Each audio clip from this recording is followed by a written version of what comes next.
All right, so as again, welcome. And I'll also ask one other thing, housekeeping too. So if you're not like in the triangle area, if you could in the chat, just put down what area you're from because we would like to know too, like if we have folks on here from Wilmington, Charlotte, Fayetteville, since it is Zoom, those folks always ask us if we record it. So I'm just curious if they just happen to jump on tonight since they're always asking us to record these.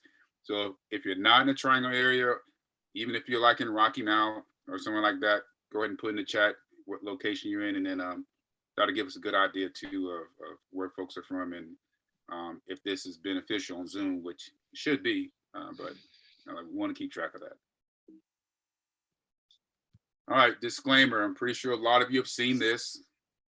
Oh, and then one other thing, I keep saying housekeeping. So I know some of you are probably wondering why we're doing this on Zoom. So I mean, I don't talk a lot about me and myself, but just to give you a little background. So I did have a treatment in Ohio about a month and a half ago. It was like a chemo treatment. So I have like no immune system right now.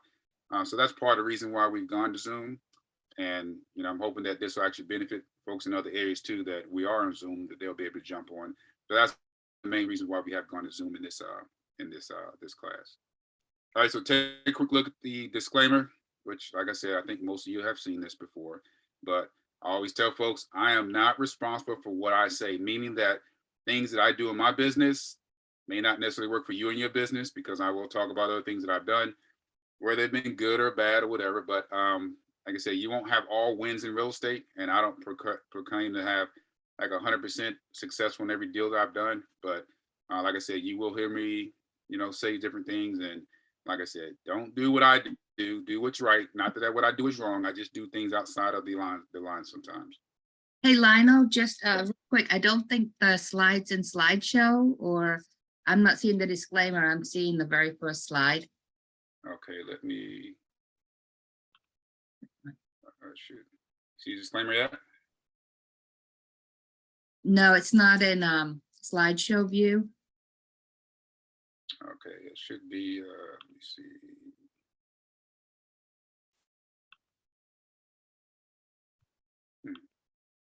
Usually it's at the very bottom of the PowerPoint where it says like notes, comments, and then you see a little slideshow projector, or at the very top where it says slideshow after design, positions, animation, slideshow.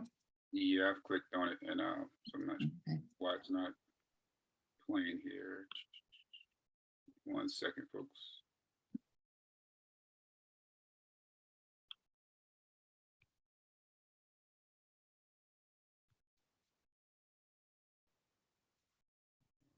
If you have multiple screens, it might be showing up on another screen. Yeah, I'm gonna click out of here. 1 second.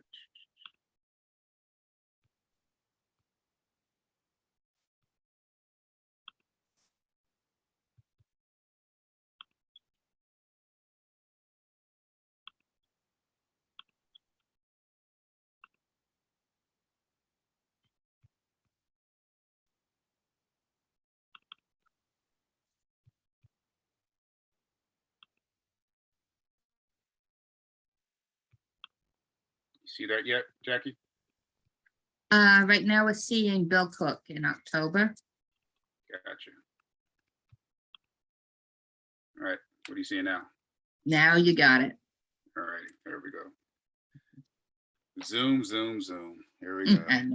All right, folks, so take a look at that quick disclaimer and we'll get this show rolling.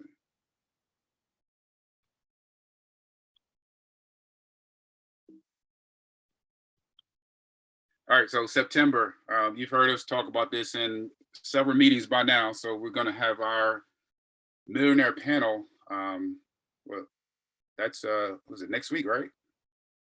Main meeting. It is on Tuesday. Yep. So for those of you, please, it will be live. Like I said, it will not be in Zoom. So we're gonna have our millionaire panel. So this millionaire panel is set up to where if you're gonna have folks there that are enders, right? Not meaning that they're ending their life or ending their career, but meaning that if they had to start all over again, right, and they lost everything, they have to start all over again. What would they do different, or what would they do the same, and that they can essentially start their business, pick it up right where they left off, and start over again, and they're another 1 or 2 or 3 million. But Like I said, this is the main meeting next week, so please, folks, enjoy these panels.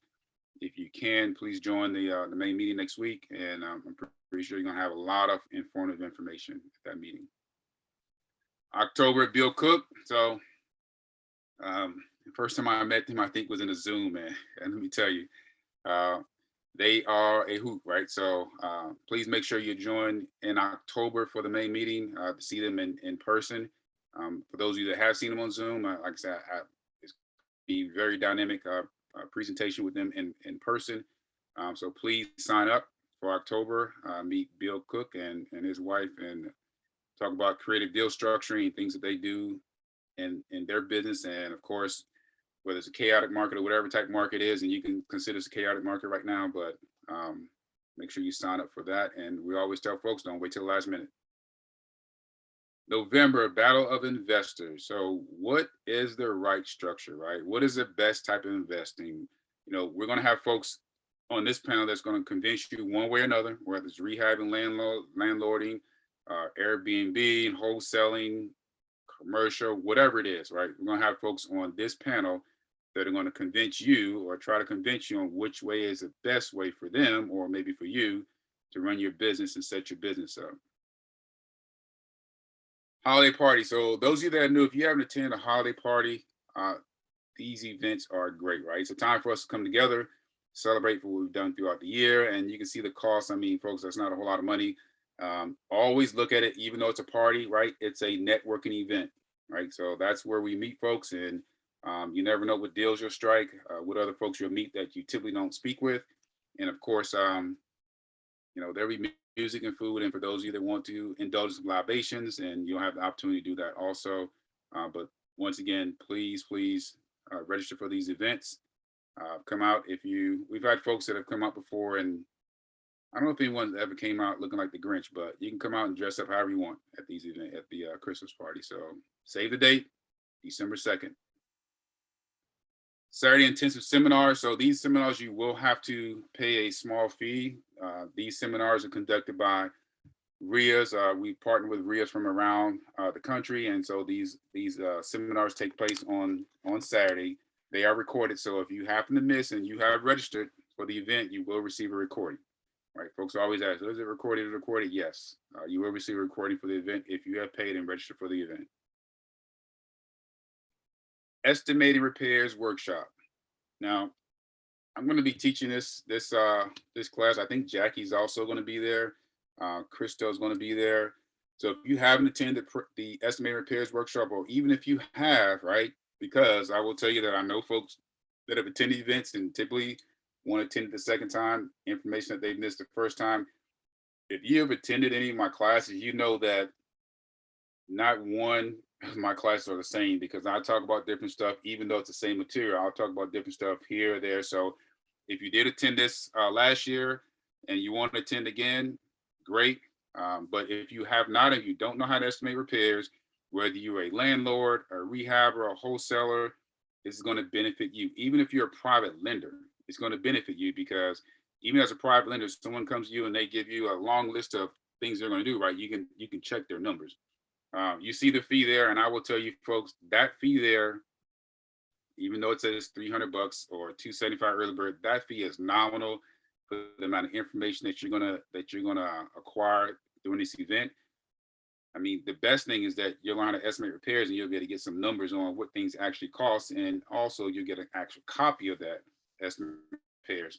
That in itself is worth $300. So don't look at things as what it costs. Look at it as, hey, it's an investment into your real estate career and your real estate education. October 7th and 8th, Cambria Suites over in Morrisville. And like I said, this will. Jackie, are we still Cambria, or is it Spring Hill? It's going to be Spring Hill Suites in Cambria. Okay. It's right off of the interstate. It's really Yeah, so this will be changed, folks. So don't worry about that. But it's the Spring Hill Suites, right off of, like Jack said, right in Cary.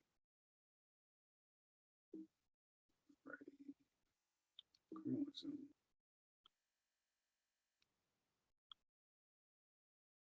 All right, so prep wholesale. If you are a wholesaler, or maybe you're not a wholesaler, you may want to be a rehabber, right? Or you may think that you don't want to wholesale. this still may be a good event for you, because I always tell the story about how when I started rehabbing, I started this business, I started rehabbing, and I passed up on probably 6 figures worth of income by not wholesaling, because I didn't realize that deals that didn't fit for me may have fit for a landlord or another investor. So just because you're a rehabber, don't think that you may not need to attend this class, because you would be surprised at some of the deals you come across that may not work for you, but may work for someone else that's a buy and hold investor. And I believe this is limited to a certain amount of folks too. So make sure you sign up early if you can.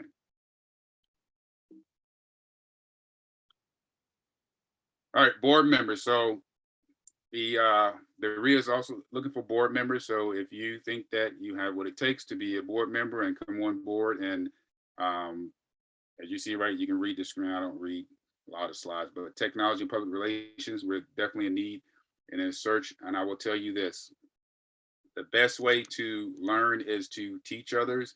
Not that you would have to come in and teach, but to teach others, and also to be in front of others, to meet and network. You will not believe that, not that your career will take off, but I just tell you this, when I started in the RIA, I actually started off doing check-in, and I'm a board member and I teach classes. So a lot of times when you start off in these positions, they will lead to other things, folks. So just be aware of that. All right, so of course we're in the social media age, as we all know, right? So you can see here, Eric Patterson and Barry, they actually hold a podcast. If you want to be interviewed in that podcast, reach out to them. If you don't have the contact information, reach out to one of the board members. We'll get you linked up. But if you have like I said, if you have something you've done or something you want to talk about, reach out to those two. And if it fits, then I'll go ahead and schedule an interview with you. Photos, so your projects, right? So any projects you're working on, even if it's a wholesale, right? You may still want to send photos. I can't tell you when I first started, and I wish I would not have done it, but people take pictures of their HUD statements and whatever. People just want to show, hey, they're being successful in this business. So whether you're rehabbing, wholesaling, we definitely want your photos.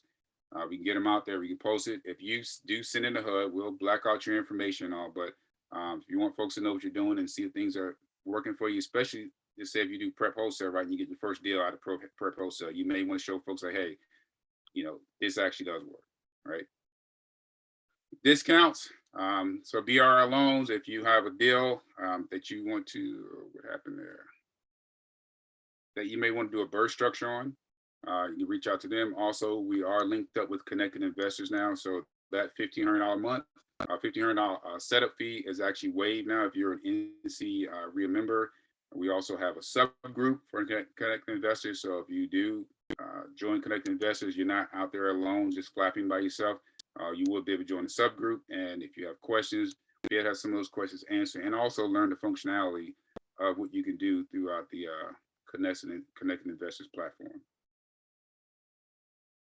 All right, 2 new subgroups, Wake Forest or Lake Gaston, folks. So I'll just keep looking. So you can see the information. Like I said, there'll be more information that will be broadcasted on the different subgroups here soon. But if you are in the Wake Forest area, you can see the location where that's going to be held. First Mondays, first one being here in October. Maybe want to go out there to Wake Forest, I don't know, but Real McCoys, and then also Lake Gaston. So that's down close to Charlotte, right? Lake Gaston. So having a subgroup in that location. So if you keep track of slides, you remember we always say 14, but now it's 16 plus meetings throughout the month. So your membership that you pay per year goes an extremely long ways in this RIA. A lot of different meetings that you can attend. Some of the meetings you have to pay because there is food attached to those meetings. Women in Real Estate is a good one. So just because you're male, don't feel you can't attend Women in Real Estate, because they do have some great topics. You just have to pay that fee, and we're not asking you to dress up, but they do have some great topics in the wire group. Lionel, Yes. just to let you know, Lake Gaston is just east of Henderson. It's north of Raleigh, about an hour and 20 minutes. Okay, Lake Gaston. I heard Gaston. You're thinking of Lake Norman. Yeah, thinking of Charlotte area. So Yeah, it's up towards the Virginia border. It's very close to Roanoke Rapids and that market up there, Lake Gaston. okay. Thank you. Appreciate that. No problem. All right. So who's got what? So if you have a need or want that you like for the RIA or the folks here in this group to ascertain, you can either post it in the chat or you can raise your hand and come off mute and ask your question, whatever you have. So we'll give you a few minutes to do that if you ever need or want. If not, then I will get started here shortly. Anyone? I just want to get some information about the that mentorship program that I think you all informed me about last month. How can I, get some info on that? So do you have my Howard, do you have my email address? My Gmail? I will, if you put it in the chat, I'll email you. Okay, yeah, just email me and then Okay. I'll put in there anyone. I think most of the folks here have my email address, but if not, just like I said, just email me and then we can get on the call. There it is, folks. All right, anyone else? Just come off mute real quick. Ever need or want? I would like my computer to be running properly. It's going squirrely again, Lionel. I'm gonna have to hop off. I'll need to use somebody to let me back in, okay? All right. Thanks. All right, folks. So since no one has a need or want, if you need to go to the bathroom, do so real quick. I will give you a few minutes and then we're going to go ahead and get started.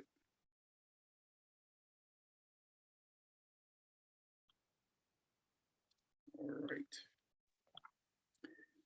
Does anyone have a carpet installer they would recommend? Who's asking? I can't see who's asking that question, or can you put that in chat? Yeah, this is David. Sorry, I'm at work still, so I got my video off. I apologize. Okay, David, just text me. I have a gentleman for you. Okay, great. Thank you. I think you have my number. Okay. Anyone else? All right, so first thing I'll ask is, are there any private lenders on the group tonight? And the only reason I ask that because there are a lot of folks here that may be looking for a private lender, or a private lender may be looking to loan money. So if you don't feel comfortable putting that information out there, that's fine. But just wanted to ask for the group if there are any lenders out there. If not, then okay, I'm getting started in private lending. This is Hayden. Okay, Hayden. Okay, I need to switch when you speak, I can hear. There we go. Okay, there you go. I see you now. All right, so there's Hayden. Hayden just said he's a private lender. So Hayden, if you want folks to contact you, they can reach out to you.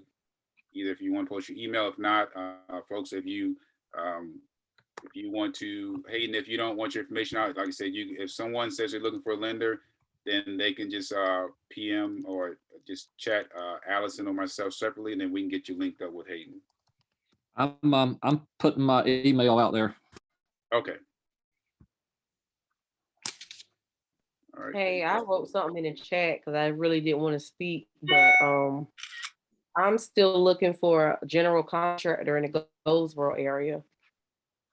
Goldsboro, okay. So if anybody know somebody that's reliable, let me know. Operative word being reliable. What did you say? I said that the operative word being reliable. That's the thing, right? Right. Yeah, that's the unicorn right there. Yeah. You did yeah. email me. I'm sorry.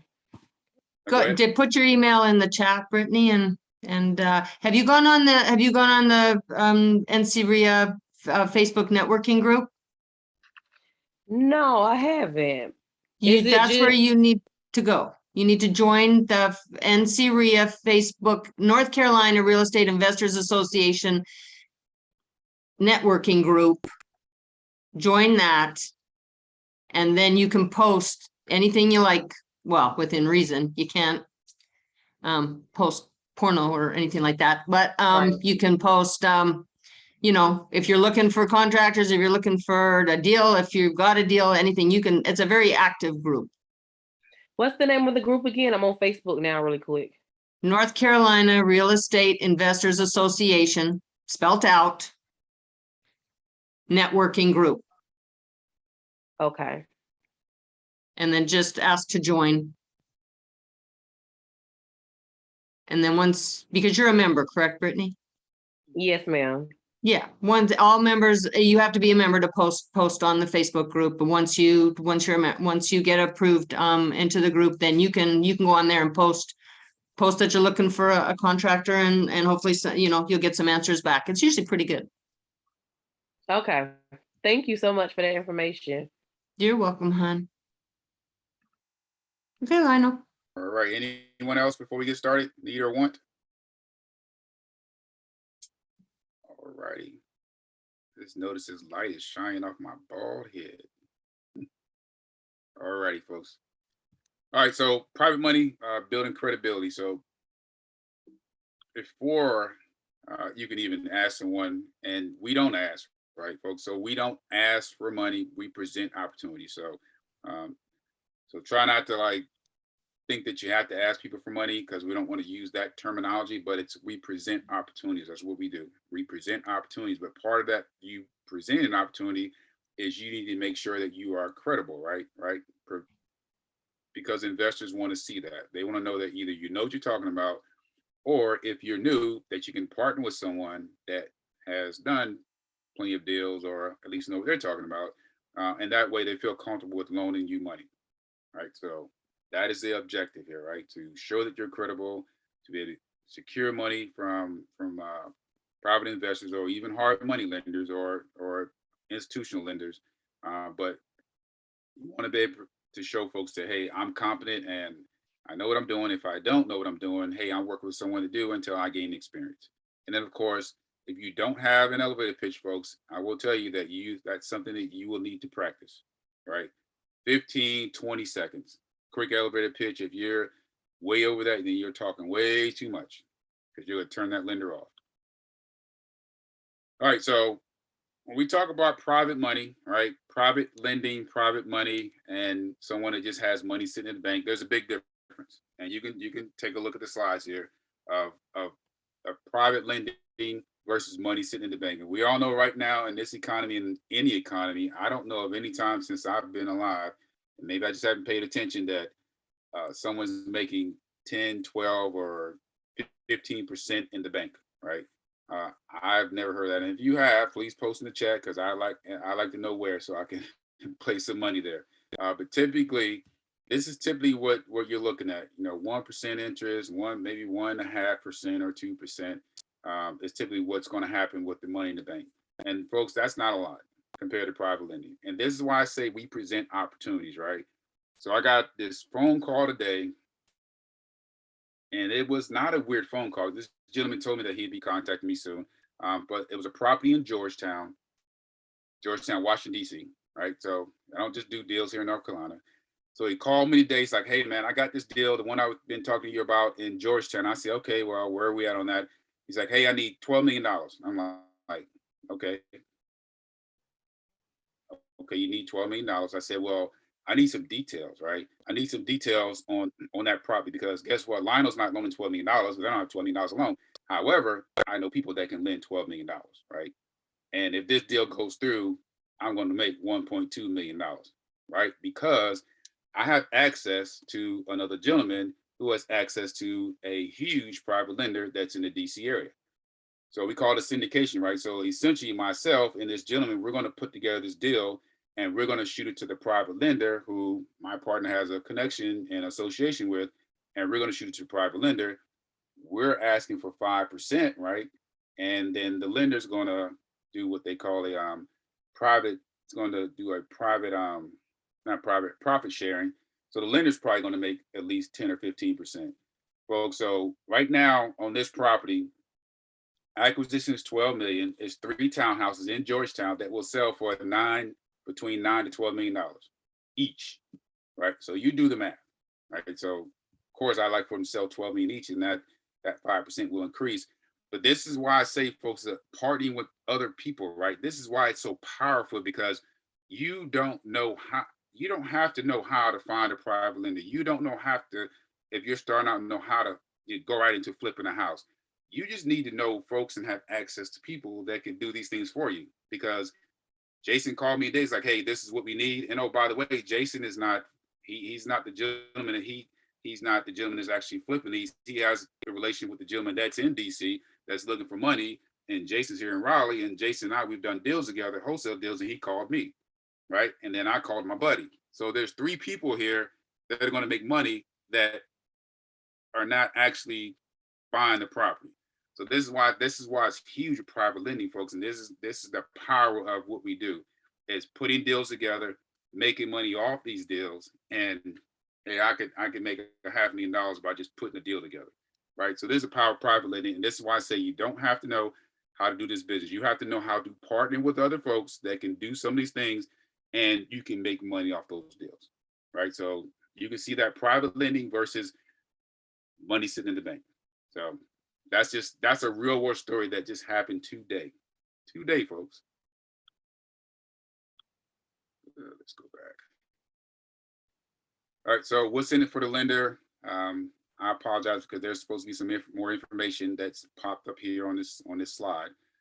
But this was basically going to show like a 2% CD versus that figure I just showed you a little while ago of what a lender can make based off of 12% annualized. So when we say 12%, folks, this is annualized. This is not a monthly. We're not paying 12% interest monthly. This is annualized over 12 months, right? Just like this money here in the bank, it's annualized over 12 months. So that's what this was going to show here, like a 2% bank CD for a year versus like private lending. And that's what's going to be on the slide, but I apologize because it's not here. So once again, we're stuck with the power of Zoom. All right, so risk versus rewards. Now you can take a look, and you know what's been happening this year with the war in Ukraine and all these different things. And, you know, as far as stock market, of what's been going up and down, and gas, and you name it, right? The things that are unknown. But one of the things that we do know that is known is private lending, and how we can set up and structure a deal with a private lender. Because number one, it's going to be secured by real estate, which means that you're going to have a deed of trust. You're going to have a promissory note, these things that you're going to offer your lender to ensure that they're secure. And once again, folks, I know some of you are saying, I don't have any experience, but I'm here to tell you right now, you don't have to have experience.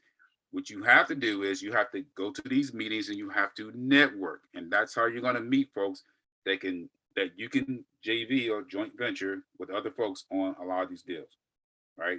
But that's the power of private lending versus the stock market or anything else that someone may have, you know, funds or something like that set in.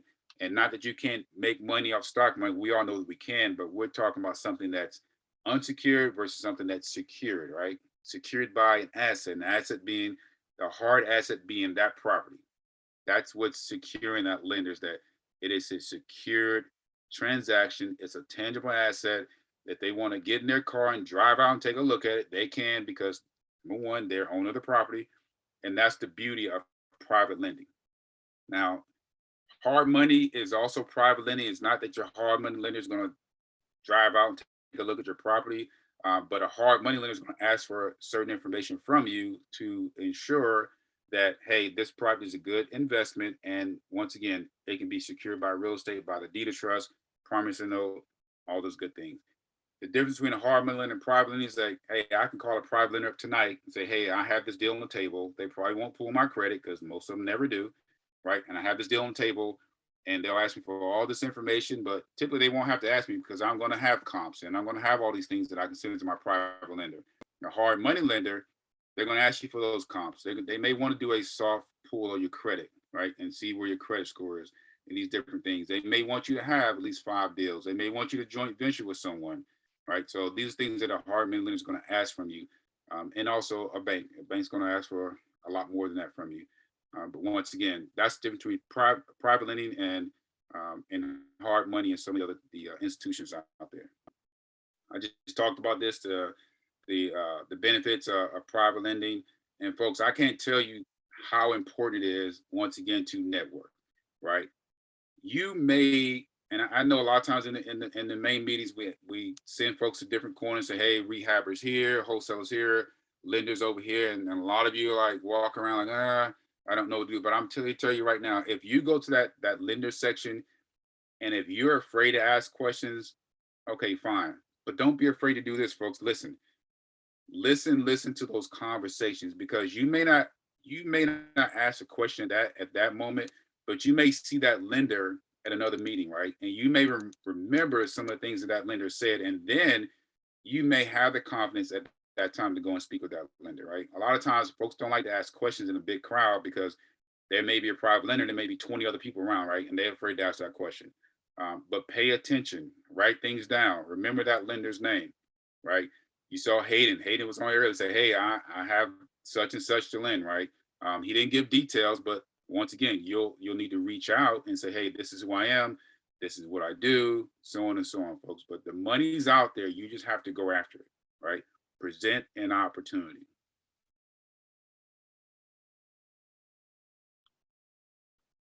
All right, things that keep a lender safe, right? Of course, the type of properties you buy. Where do you buy those properties?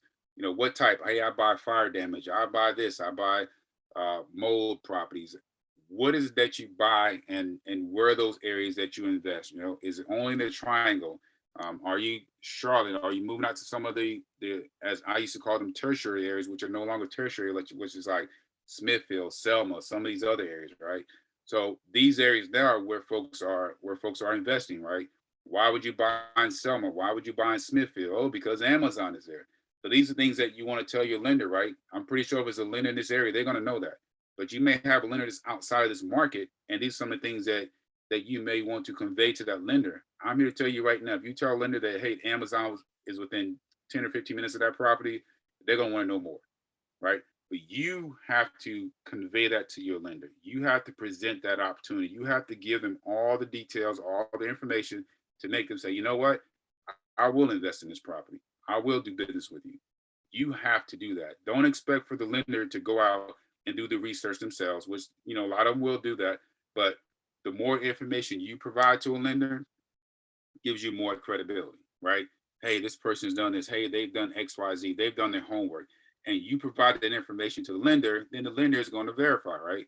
Lender's going to verify that stuff. So just provide it to them to give them the information so they can make an informed decision.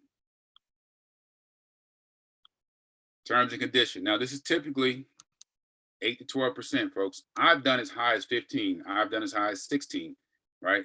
I don't think I've done anything higher than 16, right? And folks say, oh, that's high, that's high. Well, it's not high if you're making $40,000. I don't count how much money a lender makes if my numbers are there. And that's the one main thing that you have to wrap your head around, folks, because folks will get hung up on the numbers sometimes.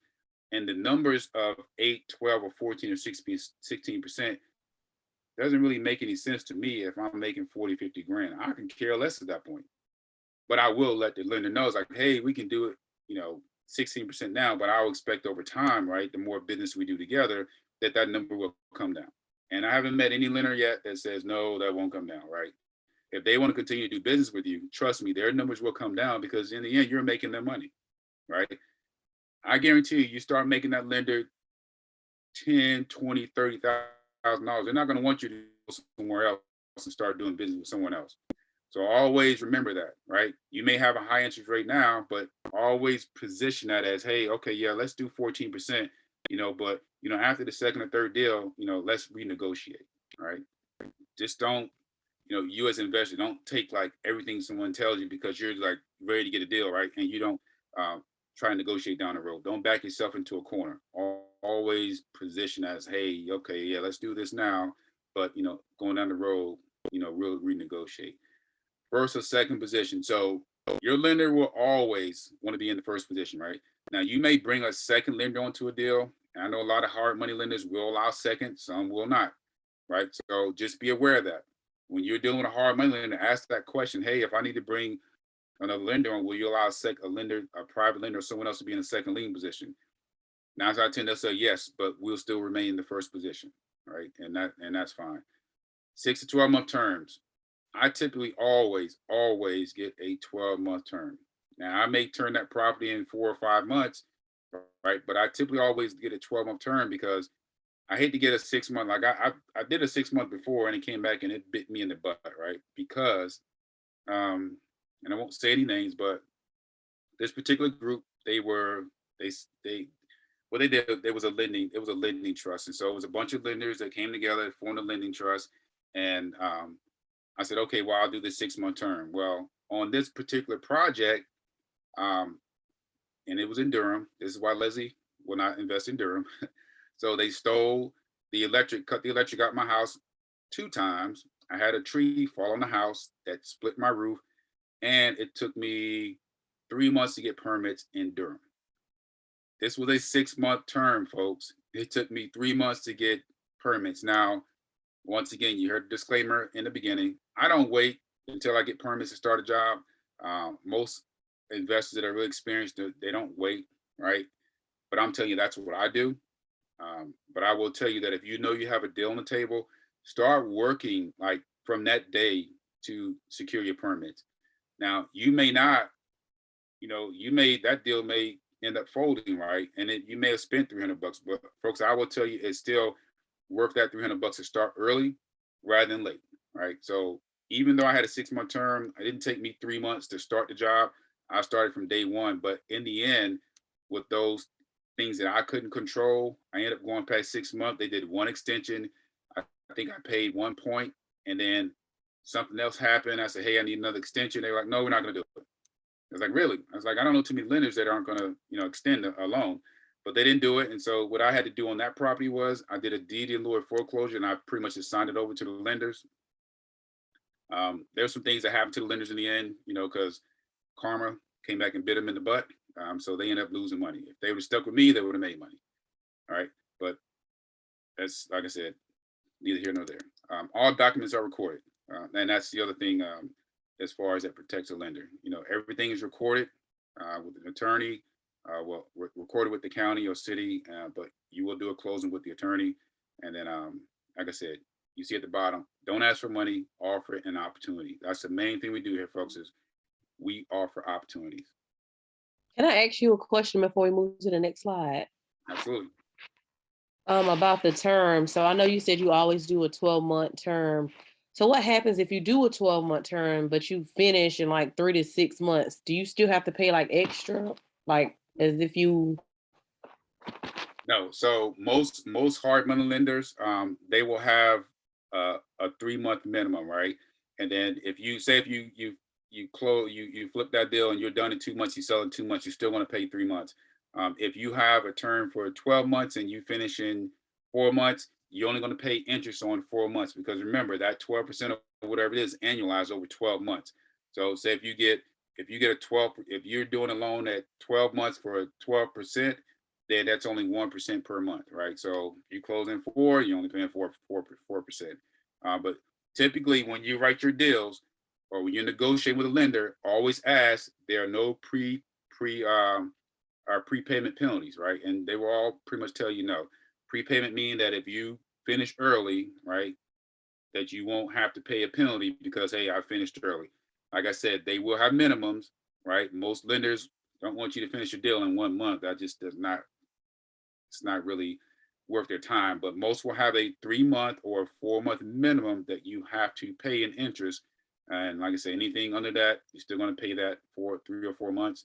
But if you go over 12 months, then you can ask the lender for an extension. And most lenders typically will extend it, and they'll say, okay, well, you'll pay an extra point, or the rate will go up to, from 12 to 13% or whatever it is. But no, typically you will not have any prepayment penalties. You just have to ask that question. Okay, thank you. All right, you're welcome. All right, so different ways that lenders fund deals. Folks, you can see everything here that's on the screen, and there are a multitude of other ways that lenders will fund deals. I will tell you that you can actually become your own lender.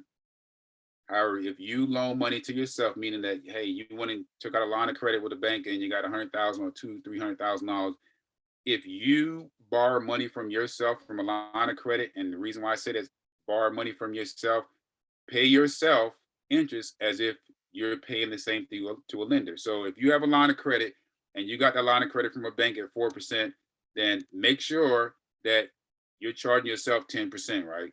So you make 6% off of that. So always charge yourself interest. But I will tell you this, I'm an OPM type of person, and that's other people's money. I typically will never, ever, ever put any money to a deal if I don't have to, right? Will never put money into a deal. Now I have a deal going right now that was a deal with the lender, and the county in its wisdom has really screwed me around. And so on this deal, I'm gonna lose money, but my lender's still gonna make money, right? Because the lender worked with me on, hey, I got this property, I'm gonna build 2 houses, and now the county said, oh, you can only build 1, so that really screwed me over. This whole septic tank issue, but my lender is still gonna make the interest on it. And so what the lender did on this deal, because it was we had a set rate that I was going to pay in interest. I had a 4-month minimum, and so they gave me X amount of dollars, and I had a draw of say on this loan it was a $400,000 loan. I had a draw of 150. So what they're going to do is I'm going to pay interest for 4 months on 400,000, and after that I'm just going to pay interest on the money that I actually drew down to acquire the land. And so that's a lender that's working with me, right? Which I really appreciate. But in the end, I'm still going to make sure that the lender's going to make money, right? And the lender's not going to lose money.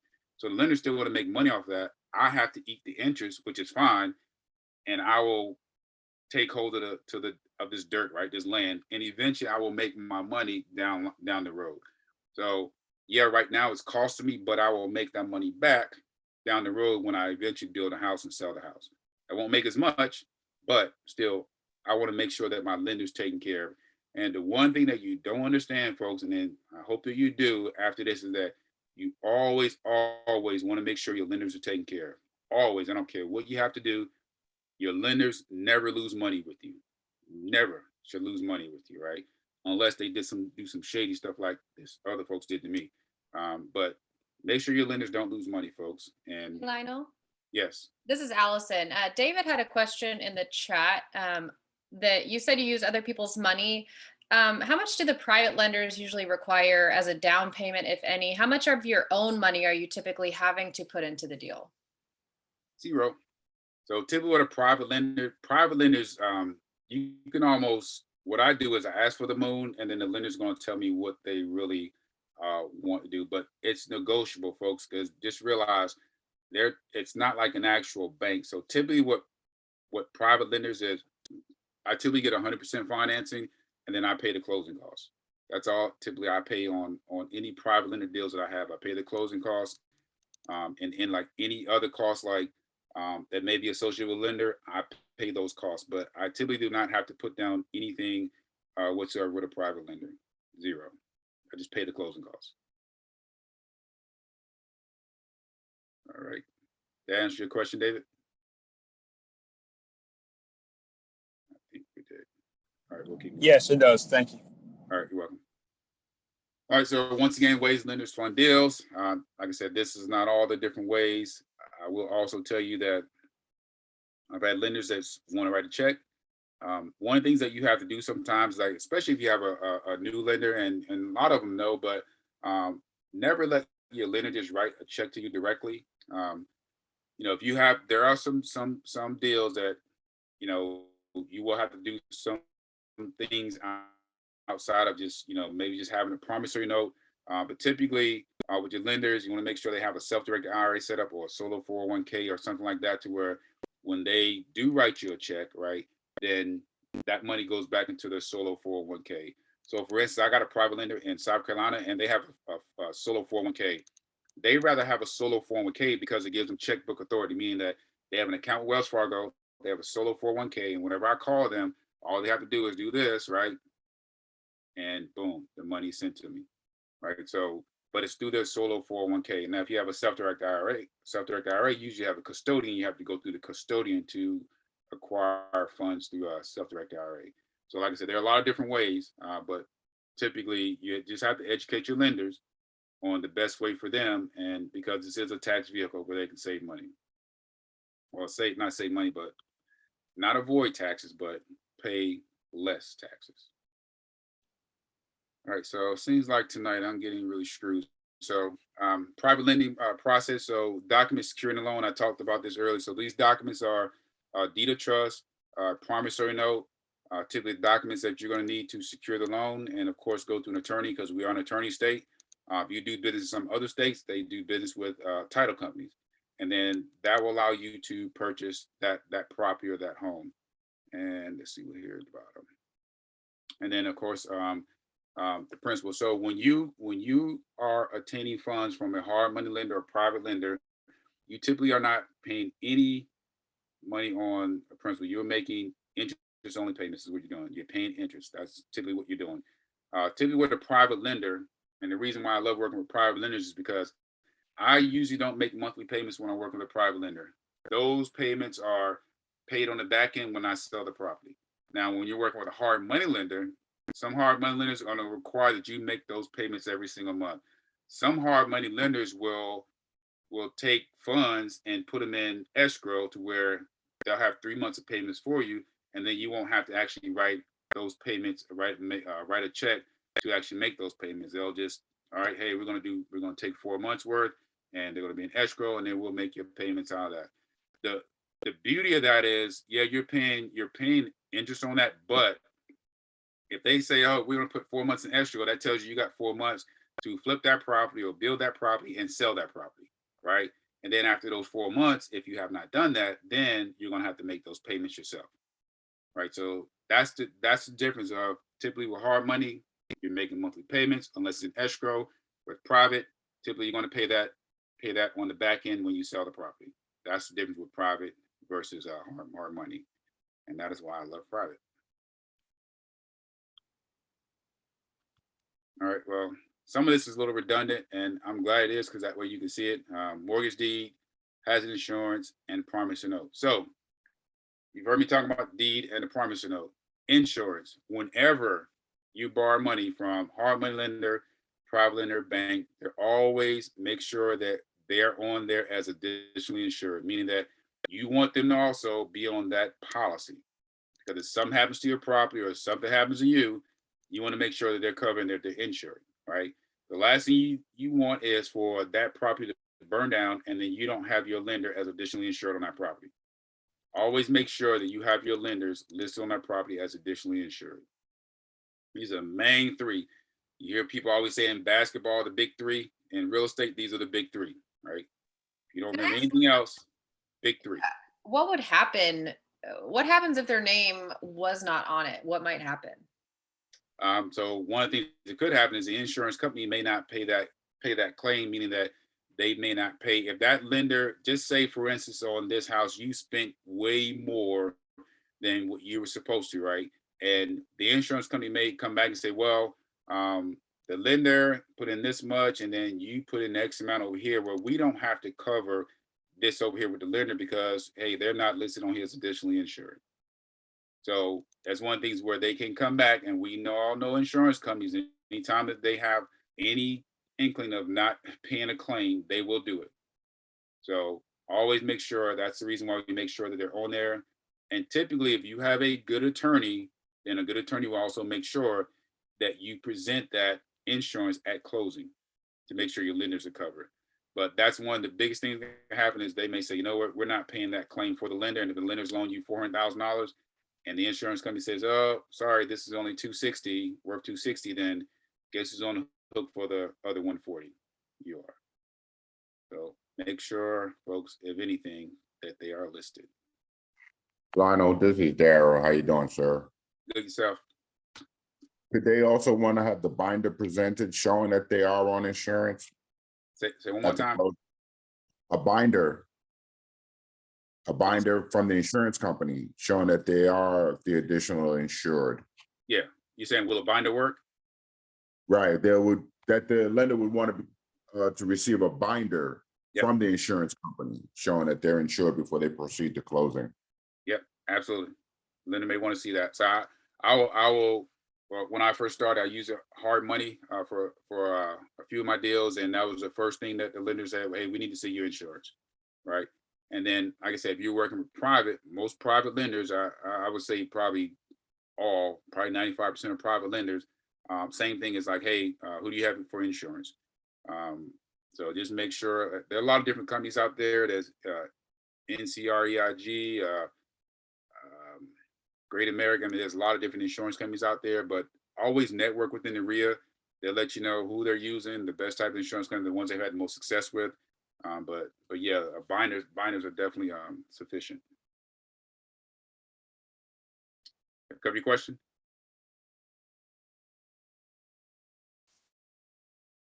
All right. So, all right. So some of the things that you may want to have or that you should have in your elevator pitch, right? Some of the things that you do or your company does, right? So once again, if you look at that second one there, all right, 10 properties or a month or a year with a minimum profit, once again, you may be completely new.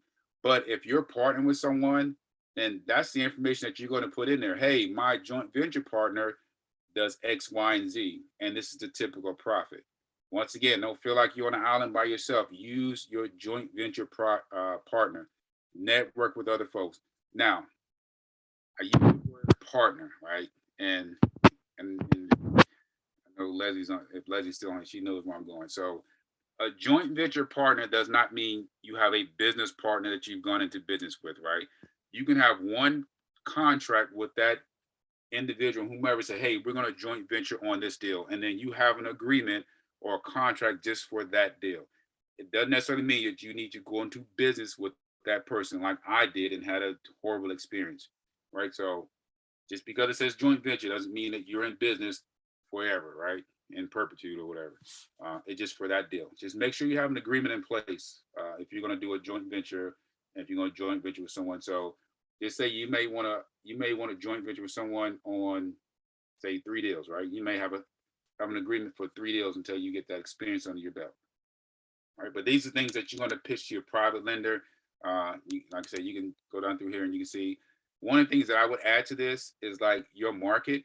So like in your market, yeah, we do 30, 50% below market. You're really not going to get that these days. But what I would probably add to this is that, especially like in North Carolina right now, is like, this is like a state where if you look at like the demographics and if you look at all the magazines and where like they're voting like the top places to live in the country, like Raleigh and Durham and Cary and all these things, they're like on this list, right? So this is one of the things that you want to add to your private money pitch, right? And then whatever market you're in, you want to look at those details, right? Like, hey, we have X amount of tech companies that are coming to this area. Oh, by the way, we have a electric vehicle company coming from Vietnam that is going to build a facility out in Chatham County. These are the things that you need to add to your private money pitch, right? Because we all know that everyone is this big thing now for electric vehicles. So these are some of the things that you want to put in here. Oh, by the way, we have Amazon, we have Google, we have Apple. You know, these are all things that lenders, they perk their eyes open. It's like, oh, you have all this stuff here just in Raleigh? Yes, we do, right? So these are things that make lenders feel comfortable with loaning money to you because of all things that's happening in this area. So add those things to your private money elevator pitch. Dang it. Almost. So folks, let's take a 5-minute break because I have a lot of slides, I have pictures, and I think it's just a disservice for you not to see them. And I'm going to reload my PowerPoint. So Allison, we're going to take 5 minutes real quick. So folks, just take 5 minutes, go to the bathroom, and then I'm going to reload this PowerPoint.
All right, everybody. It seems that every once in a while we have some technical difficulties. We'll just let Lionel try and straighten out and get back on. And momentarily he'll continue with his presentation. Sometimes Zoom gets a little funky too, so it can play tricks with certain things. Does anybody want to pass along some good news? Anybody having a birthday? Oh, hang on.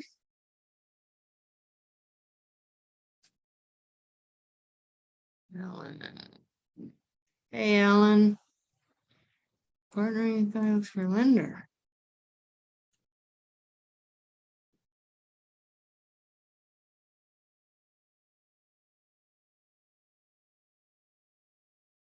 All righty. Come on back when you can. So nobody has any good news. Nobody has a birthday. Has anybody heard a good joke lately? I'm staring at a bunch of blank screens here. Thank you, Brittany, for us being able to see your beautiful face and your lovely smile. God, you got a nice smile. Anyway. Hey, Leslie, I can't screen share. You get make me calls. I don't know what happened. Oh, hang on, because you popped off. Are you in? Hang on. Let me find you. I just need to make you host again. Yep. No, or make you co-host again if I can find you. Where are you? I don't. Oh, there you is. Hang on.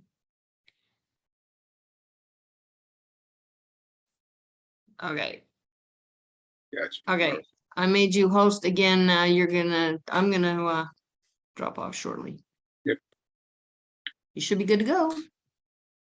And I still didn't get a joke. Thank you very much, people. Can you verify, can you see these slides? Yes. Yeah, Okay. they're scrolling. Yep. All right. Let's make sure we got some pictures here. Yes, and okay, Ways Lenders Fund Deals. I can see that one. Yep. All right, so let's make sure this is working here. Here we go. Pictures. Pictures. Yay. All right, so we'll wait for everyone to come back. We got a few minutes. Okay. Zoom zone. Take us back to the early pandemic days dealing with this Zoom. Goodness. Yeah, we really didn't have a clue what we were doing. But hey, adapt and overcome, right? Right. I have a Well, question, Lionel, about private lenders. This Sure. is yeah, yeah, go. So I am curious. I'm hoping to do more longer term investments, and I'm wondering, have you found some private lenders want to get in and out with their money and other private lenders are interested in longer term? What have you seen? Yes, I've seen both. I will tell you that the majority of private lenders, I will probably say it's 80-20 that want to get in and get out within 12 months. The ones that I've seen that will stay long term, those are more of lenders that you're putting together like put together a group of lenders. It's typically what I've seen, the ones that would do long term. It's typically the ones that I you're think putting also, together. yeah, also, Lionel, I think that the lenders that are more prone to buy notes. Yeah. Are looking for more of a long-term commitment than just the, the rotational turning their money 2 to 3 times a year to get that ROI up, which is easy to do, but there's the ones that just they don't want to be doing, the paperwork and everything, going in and out of their accounts and stuff 3 times a year. They'd rather just get a good rate, a secure rate, and get that return on a longer term basis. But if you can find people that are note buyers, they tend to want the longer term. Yep, absolutely. And then like I've seen storage units, of course, apartments and deals like that. Those are ones where, like you say, you're putting together a group of folks and they'll typically they know all about the long term, and they're more prone to do long term, if you something like that. Or just say if you're doing like this lender that I was just referring to in Maryland, like it, he's more of he likes to profit share, so he's more of a long term, but it has to be like a big deal, like a subdivision type deal. You're building like 10 plus homes or something like that, then he'll be willing to do like a deal like that. But yeah, I agree with Leslie wholeheartedly. The notes is definitely, and we have some note folks in the RIA that do notes too. So Thank you. yep.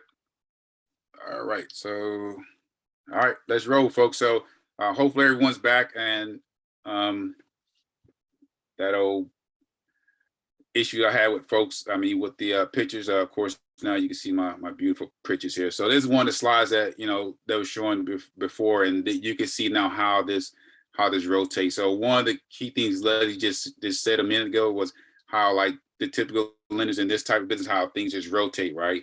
And so most lenders that are in this side of business with residential, you can see how it flows, right? So like I said, you got your private lender documents, purchase a home is renovated, so boom, you make that interest payment to the lender. And so I'm glad these pictures are here now, because now it gives you a better synopsis of, okay, yeah, all right, now I can see it clearly. Now I see how it works, right? You see how the process works. And you can just replace that private lender with hard money lender or bank or whomever is loaning you money. You can just replace that private lender with that person or with that institution or whomever it is. That's typically how that cycle goes with you borrowing money. All right, we covered this a second ago, just that the picture wasn't here, but security documents, like I said, big three is typically what you want, is what you're gonna have to provide to your lenders. And so folks always ask me about paperwork, right? Paperwork, contracts, and all the good things. So when it comes to stuff like this, folks, don't play around. Make sure you go through an attorney. Now, if you just want a wholesale contract or something like that, then yeah, throughout the RIA, folks have those contracts. But when you're dealing with this, go through an attorney. Like I said, we're an attorney state. If you're doing like this deal in Georgetown, if it goes through, like they are a title state, so we'll use title company, right? Well, this gentleman will use title company. I'll just get paid my interest. So, but that's typically what you're gonna do here in North Carolina, is you're gonna need these three right here. We talked about this. All right, so this was a slide that which made me stop this presentation. So if you take a look at this, right, and once again, this goes back to, once again, it's, your elevator pitch, report building, typically with private lending. And we always tell you in the RIA network. I can tell you right now, you're not going to go up to a lender the first time when we say lenders meet in this corner and go to a lender and say, hey, I need $400,000, I'm going to loan you money.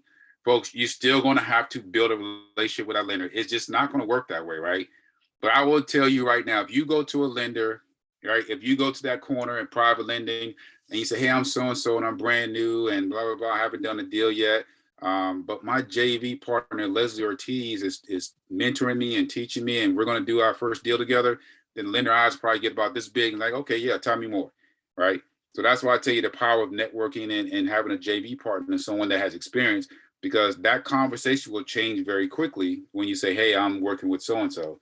I can't tell you how many times that someone has contacted me because someone has dropped my name and I don't know who the hell it is, right? And they say, hey, what do you know about this person? I'm like, I don't know one thing about them. But just make sure that you've talked to that person that you're going to JV with, and you're just not name dropping, because then it can come back and then it will be embarrassing for that person to say, well, no, I haven't talked to this person. I don't know what the hell they're talking about, right?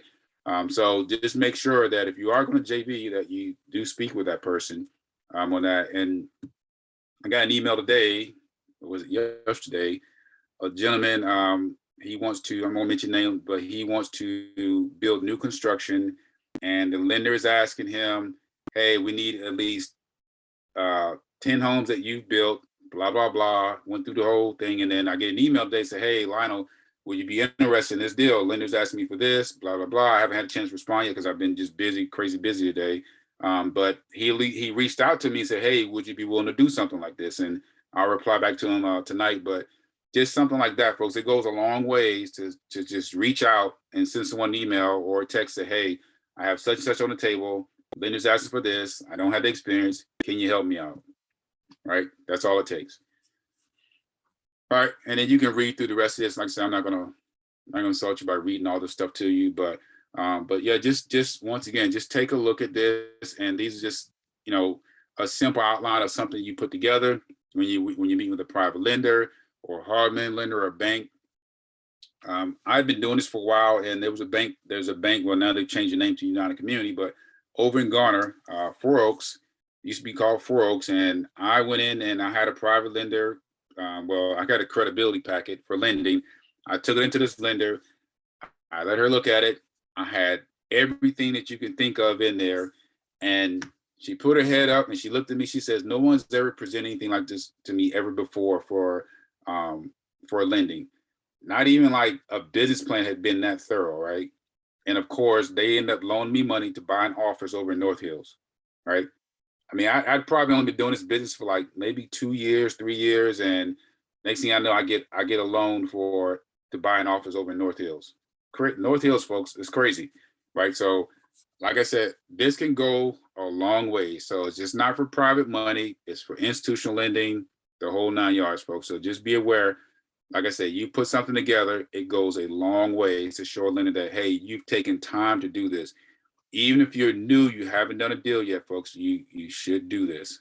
Trust me, you should do this. Now, I know the next question is, hey, is there a private lending credibility packet that, you know, that you can help me out with, or the RIA can help me out with? I would just tell you, look, the network, right? This here, you can look at this, and I've left this up for a while. Hopefully you've done like a print screen where you can look at some of the things that's on here, and hey, you can use this to put together a private money credibility packet. So I'll give you a few seconds if you haven't done a print screen. Do that. I know.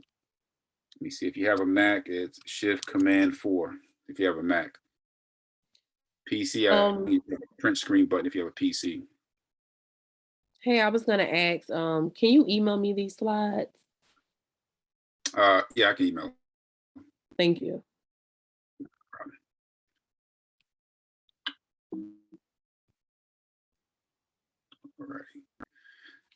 All right, so this is an example of things that you know, at least starting out with your credibility packet. And you've heard me, if you've been to any of my meetings, you've always heard me say, don't tell people you flip homes. If you go into a bank and say, hey, I'm a flipper, I flip homes, the lender's probably gonna tell you, you flip that chair around and walk right out the door, right? You're a residential redevelopment company, that's what you do. You know, hey, I'm a new home building company, I'm a real estate developer. Use professional language, folks, especially when you're going into institutional building, right? Now, when you're working with a private lender and you're in a RIA, I mean, hey, I flip homes, whatever. They know what you do, but when you're trying to get institutional financing, it's a different conversation. You have to use those catchwords and keywords, right? Yeah, residential redevelopment company, okay, yeah, I flip properties, but this is more professional, what I do, right? You know, your company business model, what is that you do? I had some slides here earlier that say, hey, I buy properties in this market here. I look for properties that are X amount of dollars, and hey, I'm in the triangle and we have blah, blah, blah here. And, you know, give a synopsis of who you are. Folks, this is almost just like a resume, is what it is. It's a resume for you and your business, right? So put together a good credibility packet for lenders to see, whether it's institutional, private, or whatever it is, and put together a good credibility packet. Once again, network within the RIA. Network, network, network. All right, so typically, if we were in the room, this is what I would ask you to do. Fill out a private lender information sheet, you know, get a loan commitment and send out your investment summary, right? This is what typically we would do if we're in the room. But once again, you can, you know, I'll send these slides out. So Brittany asked, so I'll send the slides out. So what I'll do is, and I'll do it today because I normally say after the meeting, then it takes me 2 or 3 weeks to do it. So I'll try to do this tonight. That way I don't forget, because folks, I'm gonna tell you, throughout the week, I'm busy and I'll forget real quick. All right, so back to your elevator pitch. And I've shown this house before. So there's a house I had over in, well, actually I have this house. Matter of fact, I'm sitting in this house right now in the office. So this is a house that my wife and I, we decided to keep in Cary off Holly Springs Road. So these are some of the things that you can put in your private money, your elevator pitch. So if you're putting together a credibility packet, people love to see pictures, right? They love pictures because they want to know what something looked like beforehand and like, hey, this is what I'm able to take it to and have something come out to in the end. Once again, if you're new, I know you're saying like, hey, I don't have pictures of a house, this or that. Folks, I'm gonna keep saying it over and over again. Joint venture, joint venture, joint venture, right? You don't have to have all this stuff. Someone else can do it for you. Or the person that you're joint venturing with, you can use their stuff. All right, so this is what I put in one of my packets when I think this was like probably the 5th or 6th house that I had flipped at the time, this property here. So this property, just to give you a little details on it, this property, I don't know how long it sat. I think it was sat for 2 years. It had a tree that fell on it on the back. So it had rained inside this thing for like years and years. The owner lived in Charlotte. I just happened to be driving by one day and I saw this thing that was just dilapidated. And I was like, hey, why is that thing still sitting there? And, I just wrote a letter and said, hey, my name is Hazel and I'd like to buy your house, right? Hazel's my wife. She goes by Diane. And I sent this letter out. Probably a week later, I got a phone call from a gentleman in Charlotte. Said, hey, that's my house. It's my brother's house. Yeah, hey, I'd like to sell it. He's like, hey, what are you offering for it? I say, well, what would you want for it, right? Because remember, folks, I talk a lot of this too. And, speaking with sellers, is like, whoever gives the first number typically is at a disadvantage, right? He's like, hey, how much can you give me? Well, how much do you want? Right? And they would go from there. It's like, hey, I want $175,000. Now, mind you, folks, this was in 2016 in Cary, right? He's like, hey, I want 175. I'm like, well, the best I can do is 125. That's the best I can do on this house is 125. Oh, you can't do any more than that. I said, well, give me a number. He says, well, can you at least do 160? I was like, nah, I can't do that. 160. And then he went down to 150 and boom, that was my magic number, right? 150. So it's just an art with negotiating. It's like, let the seller negotiate against themselves. I wasn't going to do it. Let the seller do it. Because the key thing that the seller said to me was, it was his brother's house. Oh, he was just the beneficiary of it. So he didn't put any money into it. So when they gave me that good piece of information, I knew that, okay, 175 is negotiable. It's not his house, it's his brother's house. And that's how I got this house. So this was kitchen. So we'll go through it. You can see the mold on this thing. It was hideous, disgusting. And we gutted this house all the way down to the studs. Once again, 1960s, 70s, whatever you want to call it. And this is what it looks like now, right? So we took it from that kitchen for what you saw just now. We took it to this, right? And once again, this was in my credibility packet, folks, to my lender, right? This was the bathroom, what the bathroom looked like before, and this is what it looks like now. Living room, we opened this wall up on the left. You see on the left here, this wall we actually opened up, right? And we made it to this right here. All right, so before and after. So that house on the right, this was the house that I just showed you on the right, and then you can see the before and after pictures.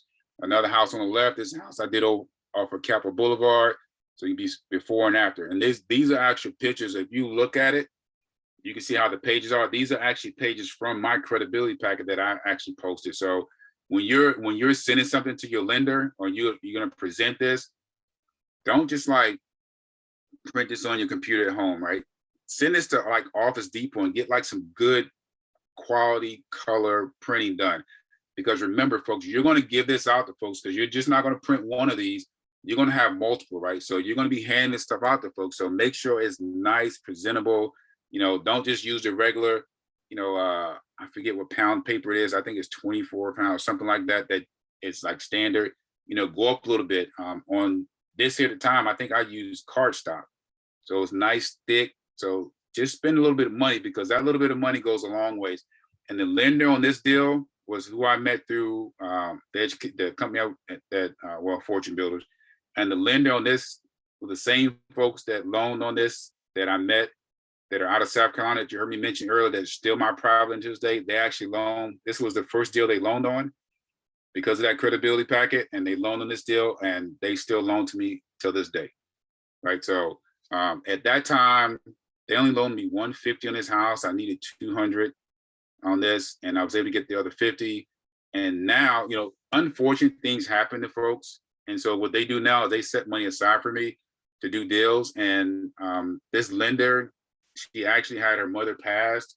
She contacted me and said, Lionel, I have more money lend. I'm like, okay, you have more money lend. And then she told me her mother passed. And then, so whatever insurance money they got. And so it's just funny how things work out, because once you establish a good relationship with a lender, they want you to continue to come back to them, folks. And when I first started with them, I was at 16%, and now I'm at 10%. This is why I say always negotiate, always negotiate. Oh, there's another house. So this was over by NC State. Another house I did over by NC State in my credibility packet.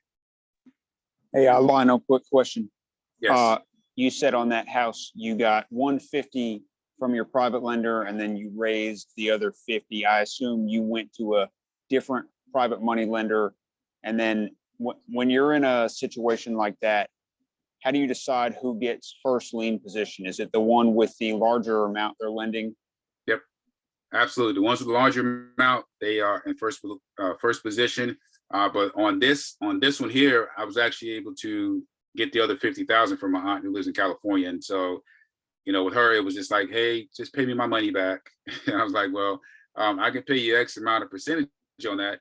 Oh, no, nephew, just pay your money back. So I actually gave her a little extra on her money, but this one was through family, and she didn't care about deed of trust, prime. She didn't care about any of that stuff. She was just like, hey, here you go, nephew, and just pay my money back. So Did you do like a promissory note with her for that? she didn't want anything. My aunt was like the most trust. She didn't want anything done, but typically I would have done a promissory note with her, but she didn't want to do it. And I actually would have put her in second lien position, but she didn't care to do any of that. But I will tell you that to answer your question, typically the person that has the most money is in first position, and then you will have the second investor or lender in second position, and then I would have them all in a deed of trust or a promissory note. But sometimes, as we discussed earlier, that a hard money lender may not allow a second. And so with that lender, you may want to just do that promissory note with the lender, and have that promissory note with them, and then have your percentage that you're going to pay them in there once that house sells, and then you pay that private lender back that way. So Okay. Sometimes you may have deals where the lender's not on, the deed of trust. It's more of them saying, hey, we'll do a promissory note and we trust you that you'll pay it back. They have recourse because you did sign a promissory note, so they can, go after that way to get their money back. Okay. And then last question to follow up, sorry. No Like problem. for accounting purposes, like let's say that money you borrowed, 50,000, you gave it back to her with a little bit extra. Mhm. So at the end of the year, your expenses included let's say you gave her 5,000, just throwing it out there. You had an extra $5,000 that you spent on that house. How do you record that as far as like, how does the IRS, if they audited you, I guess I'm just thinking kind of big picture. So for that, I actually had an invoice for that extra Okay. that I paid her. So I just had an invoice that I created and just had on that as an invoice, and my CPA was good with that. Okay, good. All right. Cool. Yeah, they're typically in those type of things, like special kind of money, that CPA will tell you exactly what was needed. But yeah, that's all I did. Anything over, so anything, just for the group, anything over $600 where you don't have a contract or anything like that for, you're supposed to have an invoice to be able to claim that for taxes. Anything over $600. Got it. Yep. Any other questions? I know, folks, you gotta have some questions here. Let's see.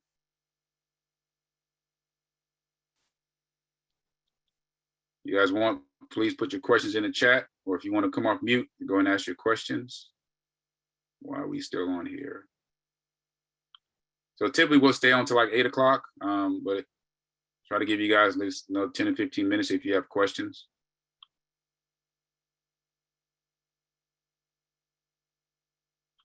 Come on, folks.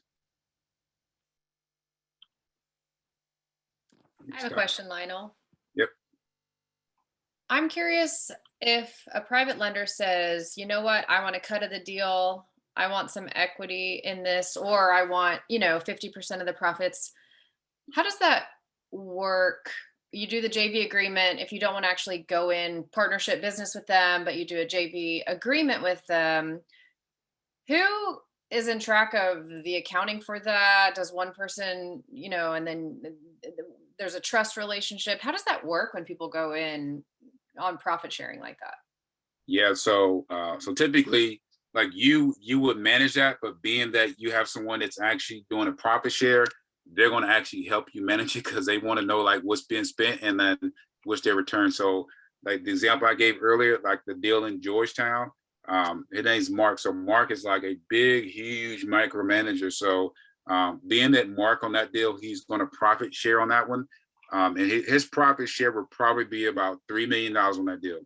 So Mark has a huge interest to track expenditures, to track everything, because his profit share is $3 million. He's going to loan $12 million. So I mean, he is the actual owner of that property. He owns that property, right? Even though he's loaning money to the investor, but deed of trust, promissory note, Mark is the owner. So it's in, even though Mark is, and I think on that deal, Mark's going to take like 20% profit share. So even though he has a small amount, $3 million in DC is a huge amount. So Mark is actually he's going to actually track that more than the investor is, because he has a huge stake in it, because he's loaning $12 million. So whether it's 12 million or whether it's 200,000, right, and it's a profit share, typically the person that's profit sharing, they're going to have a huge interest in wanting to know exactly what you're doing, because the more money that you spend and you go over, it's less money that goes into their pocket if it doesn't sell for what you say it is. So do people usually open a bank account, like a joint bank account with someone? If it's like, we're going in on this together, let's have one bank account for this property, or how do you handle that kind of thing? Yeah, so when you're doing a joint venture, typically like on this deal, typically what Mark will do if it's a joint venture is they'll actually create an LLC together. So LLC is created together, and then with the LLC, then you open up the bank account, and then both folks will have that signature card or whatever. But you typically only want one person to to manage those expenses throughout in the account. But typically a JV deal, you have that agreement, and then you will have a actual LLC together, and then the bank account. But that LLC is key. You got to set up the LLC. Okay. So then for taxes, you're actually, both getting K1s and putting them on your taxes and then closing the LLC after you sell. So, I mean, that seems like a lot of logistics, but once you start doing it, would you say it gets simple and you just open LLC, close LLC? I mean, does it get complicated? So say with that lender, right, or that individual, you may end up, you may like for a gentleman named Sean, right? Sean and I do deals together. We have an LLC together. We've had this LLC for 5 years. We've done one deal in that LLC, but we still have the LLC. So, we're split and pay whatever we have to do at the end of the year, that $200 or whatever. But that individual, like, you may not want to close that LLC and close that bank account, because you may end up doing more deals with them down the road. So just because you have that one deal, right? Remember, you're just in a joint venture on that one deal. But then when you set up your next deal, you'll say, hey, we got another joint venture agreement together, but you still have the LLC together, right? So you may not want to close that LLC, because you're going to continue to do deals with that person. Trust me, if you making money and they're making money, they're going to want to continue to do joint venture deals together. So you necessarily won't close the LLC. Okay. Thank you. Yep. Hey, Lionel, I just have a question about like bank accounts and credit unions and stuff like that. Mhm. Like when you first starting out, like myself, and I've always heard it's kind of difficult to get like a business bank account when you're new, and you mentioned that you're doing investing and stuff like that. My question to you is there a certain credit union or, bank that you would recommend first time people like myself, to try to use? Maybe I have better, a better chance of getting a business bank account. Yeah. So whoever told you that is, they're talking about. So as soon as you set up your LLC, then you can get a business bank account. Doesn't matter where. But I will typically tell you that, like I mentioned, Four Oaks, who's now United Community, like I've had the most success with smaller banks, because in order for banks to make money, they have to loan money. And typically smaller banks, like that deal I did in North Hills, Wells Fargo, Bank of America, they were like, the smaller bank did that deal. Right? Because I built a relationship with them. And like till this day, I can go to that bank. Like I literally go to that bank right now. I don't even sign checks. I hand them the check through the window. They go, hey, Lionel, how you doing? and I get a slip back that says the money was deposited. I don't put an account number on there. I don't sign it. I have a relationship with them, and I just hand them checks all the time. My wife goes there and she hand them checks. Like we literally, so the smaller banks I really love because they know you personally. You build a relationship, and when you build that relationship with them, when you go in and ask for money, 9 out of 10 you're going to get that money because you built a relationship. So typically, I like the smaller banks is what I typically deal with. Like Fifth Third Bank. Like Fifth Third Bank, they're pretty much, you know, they're not really a smaller bank anymore. But Fifth Third Bank gave me like a $50,000 line of credit, just basic signing, right? No tax returns, no nothing. I just had to show them 3 months of bank statements. They gave me a $50,000 unsecured line of credit.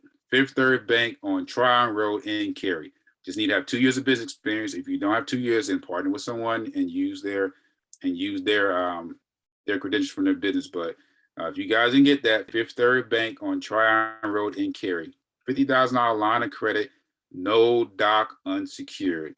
Show bank statements, and that's it. 2 months of business. Been in business for 2 years. Not 2 months, 2 years. You said that first bank was called United America? United Community Bank. They're right on Six Forks Road in Raleigh, right by North Hills. Community Bank. And then they have Okay, a branch in Fuquay also. okay, got it. Thank you. Yep.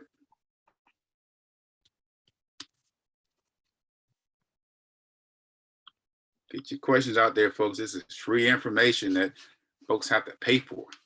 What was, I'm sorry, what was the name of the bank, the loan program you said for the Fifth Third Bank? It's a $100,000 line of credit program. It's up to $100,000. So $100,000 line of credit program with Fifth Third Bank, and they're located on Tryon Road in Cary, like right near Wake Med. That's where they're located. Okay, all right, thank you. Across the street from Walmart, right by Old Charlie's. Blah blah blah blah blah. Thank you. And this may be another silly question, but okay. I know you had mentioned something about it's 50,000 unsecured. Did you use the term unsecured? What exactly did you mean by that? So unsecured meaning that that I don't have to like secure it with my house or with a car or with anything like that. So like when you typically buy something, that when they say secured, meaning that you have to have collateral. So like if I went there and they say $50,000 secured, meaning that you have to have collateral. So we need you to put your house up for this $50,000. There's nothing like that whatsoever. And it's in my business name, right? So I don't have to put up any collateral. It's $50,000 unsecured, no collateral, anything like that. Okay, got it.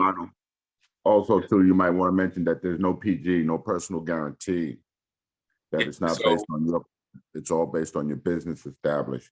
Yeah, so some of them you do, some of them have, like this one that does have a personal guarantee.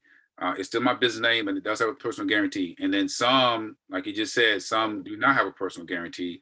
You just have to ask that question. So with me, I don't really get hung up on the PG or not, because I'm like, hey, I'm going to pay it back or whatever. But yeah, so the reason why I mentioned that is because, like, just say if something happens and I don't pay that back or whatever, then, you know, personal guarantee means they can come after me personally, right, and secure and try to secure those funds. And if it's no personal guarantee and then it's strictly my business, then it's like, it's on my business, right? So it doesn't affect me personally. So that's the difference. You got to watch your credit with a personal guarantee. Late payments will show up on your credit report. Exactly. So that's why it's personal. So it will hit your personal credit. They will go after your personal assets, blah, blah, whole 9 yards. Now, just realize, now even some hard money lenders may make you personal guarantee. So just realize that too, folks. Hard money lenders may make you do that. Private lenders is more of a promissory note. So just realize all those things. Also, to the vocabulary of recourse and non-recourse type of loans.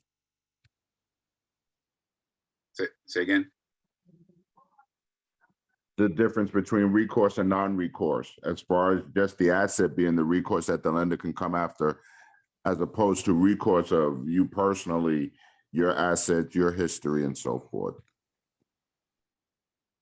Exactly. So Daryl, are you in the financial background or? A little bit. I used to be a mortgage broker out in New York. Okay, reason why I asked because Daryl's hiding there. He's giving y'all some gems here.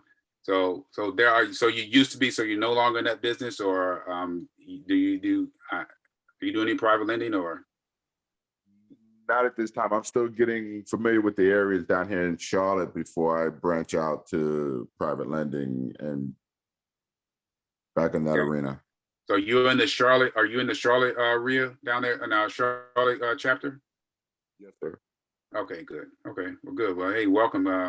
Probably one of the reasons why we're doing is Zoom, so we can have folks that are in the other markets be able to join be able to join the Zoom. So cool. Yes, Thank you. I just relocated here from Texas, so I'm getting used to and identifying the areas of investment.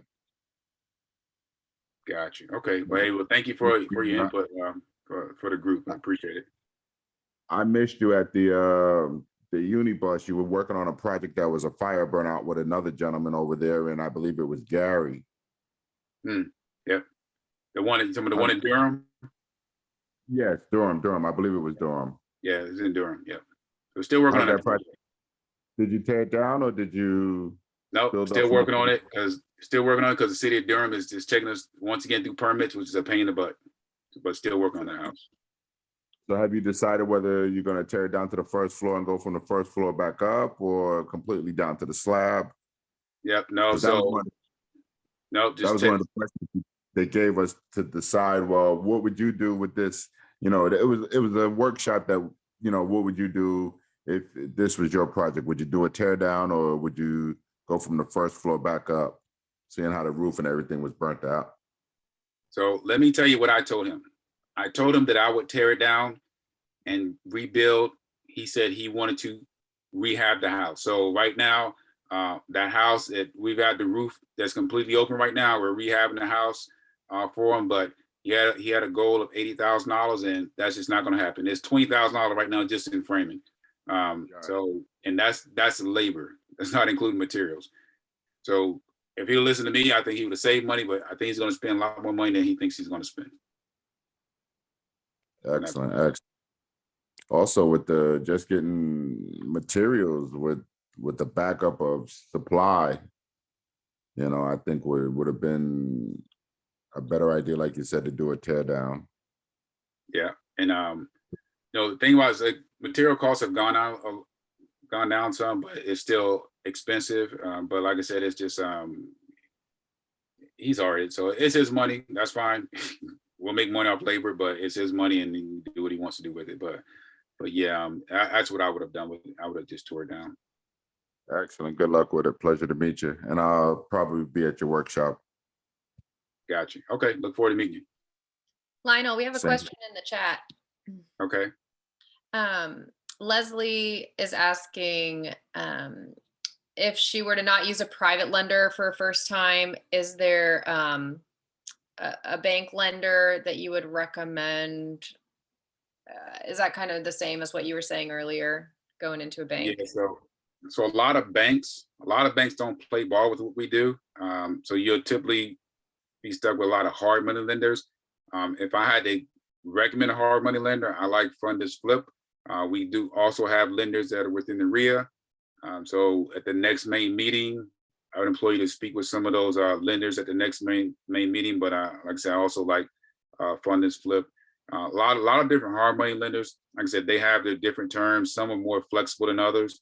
Funders Flip are one of the lenders that they will put 3 months of payments in escrow for you.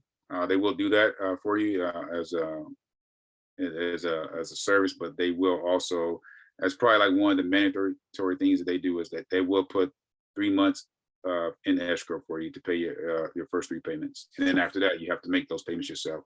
But like I said, most banks, they don't play ball with with what we do. That's why we use private money lenders. Did you say Founders Flip, or what did you say? Fund, FUND, Funders Flip. Oh, Fund This Flip. Got it. Yeah, Funders Flip. That seminar that you're doing next month with the like rehabbing the houses and going on site to see like how much it's gonna cost to fix this and fix that. Is that $300 per day, or is that No. $300 for those 2 days? It's just for those 2 days. Yep. Okay. Not per day. Yeah, we don't do that. Okay. Hey, Lionel, thank you for the information. How you doing? I'm good. Yourself? I'm doing great. I have a question. So I'm leaning more towards the flipping aspect. But I keep hearing about the sales tax, that you pay a lot more money when you flip a house rather than hold it and wait, a year or so to sell it. Mhm. What are your systems to I guess minimize that tax burden? Yeah. So the first thing is, and people always say CPA. I will say, number one, find a good tax professional, because CPAs have always cost me money every single year, and the tax professional actually saved me $55,000 one year. Gentleman out of Fayetteville, and the reason why I say that is because CPAs are that they're CPAs. So if you find a CPA that do some of the same things we do, then maybe they'll save you some money. The gentleman I use in Fayetteville, he actually owns, God, I don't know how many doors, probably over 400 doors, of apartment units right now. And he started out doing what we're doing.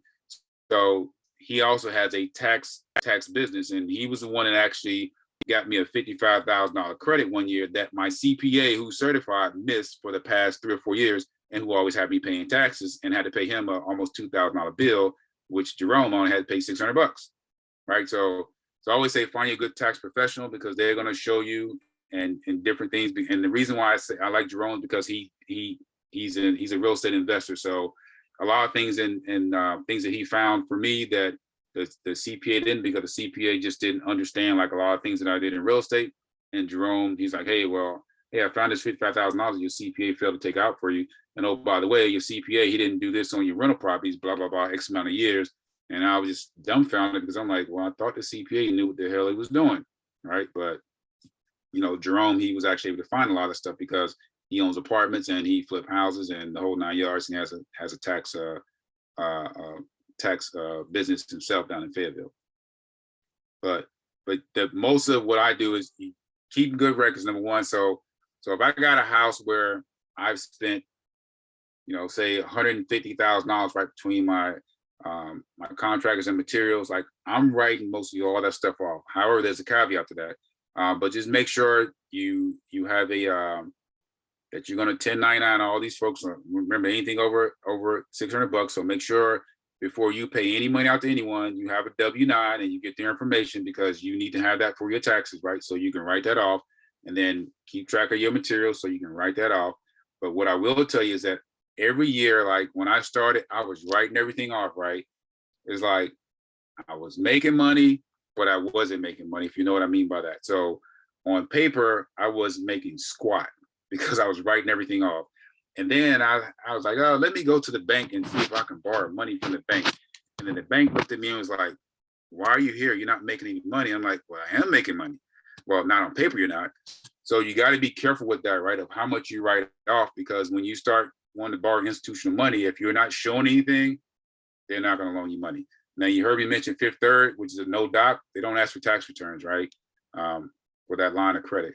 But just be careful with that. If you write all this stuff off, then they'll come back and kick you in the butt. So when I start actually, when I started actually doing what I should be doing, I had a $50,000 tax bill. So I paid Uncle Sam $55,000, and I paid the state $20-some thousand, right? But that was okay, the cost of doing business, because when I paid that money, but then I was actually able to borrow X amount of money from the bank. Right. So I had to show that I'm making some money and pay some money to be able to get some money. So that's what I had to do. So just be careful how much you write off, because when you start asking for money, it can come back and bite you in the butt like it did me. Does that answer your question? Thank you. Cool. So you use a lot of private money, Lionel. This is Allison. Can I ask, at what point in your business do you end up going back to a bank and wanting that kind of conventional financing? Yeah. So at that point, when it was number one, buying the office, I went to the bank because typically, so it's like you had asked earlier, right? When you're wanting to hold stuff, then that's typically when I'm going institutional because they typically will, you know, that's what they're there for, right? For long term. So like I even have a couple of rental properties where the banks have financed them, institutional financing for a couple of banks. So it's a bank, and once again, it's a smaller bank that did that. So Roxborough, so you guys write this down, Roxborough Savings Bank up in Roxborough on the other side of Durham, like they are a small bank, right? And they loaned money on a property that was in Roxborough that I bought for $7,000, and I put $30,000 into it, and I turned around and got a $50,000 loan on it, right? And I think I mentioned another one of my meetings, like that property is now worth $200,000 in Roxborough. So you can find those banks, the smaller banks that will do those deals that most folks will not do. So that's when I started reaching out to some of these banks and say, okay, well, I want to hold for a long time. Then let me find out which bank will finance that. Most banks will finance rental properties, right? It's a matter of that 20% down. But this property had enough equity in it where when I went to the bank, I still came out of pocket zero because I had enough equity in the property of what it was worth. I still didn't have to come out of pocket. So typically when I want to hold, that's when I'm going to the banks, is when I want to hold. That's awesome. And can I ask one more question? Yeah. No, you can I'll ask let other all- people take the floor.